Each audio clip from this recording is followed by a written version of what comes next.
ఓం నమో వెంకటేశాయ. ఇప్పుడు చాలామంది కొన్ని డౌట్స్ అడుగుతున్నారండి. తిరుమల వైకుంఠ ఏకాదశికి సంబంధించి ఈ టికెట్స్ బుకింగ్ సంబంధించిన విషయాలన్నమాట.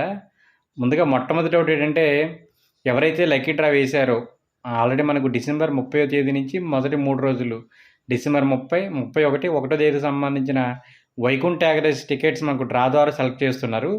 ఎవరైతే డ్రా వేశారో వాళ్ళు అడిగే క్వశ్చన్ ఏంటంటే, సెలెక్ట్ అయిన తర్వాత అమౌంట్ ఏమైనా పే చేయాలా అని. మీరేమీ అమౌంట్ పే చేయని అవసరం లేదండి. ఇవి ఫ్రీ టికెట్స్. ఇక రెండవది, 12 సంవత్సరాల లోపు పిల్లలు ఎవరైతే ఉన్నారో వాళ్ళని మీరు ఫ్రీగా తీసుకెళ్ళొచ్చండి. జస్ట్ వాళ్ళ ఆధార్ కార్డు పట్టుకుని వెళ్ళండి సరిపోతుంది.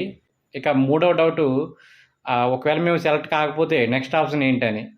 మనకు డిసెంబర్ 5వ తేదీ ఉదయం 10 గంటలకు 2వ తేదీ నుంచి జనవరి 8వ తేదీ వరకు గల టికెట్స్ని రిలీజ్ చేస్తున్నారు. 300 రూపాయల దర్శన టికెట్లు, శ్రీవారి టికెట్లు. మీరు అవి బుక్ చేసుకోవచ్చండి. ఇక ఫైనల్ డౌట్ ఏంటంటే, ఈ టికెట్స్కి మొదటి గడప దర్శనం అనేది ఉంటుందా ఉండదా అని. మొదటి గడప దర్శనం ఉండదండి. ఏ టికెట్ బుక్ చేసుకున్నా ఉండదు.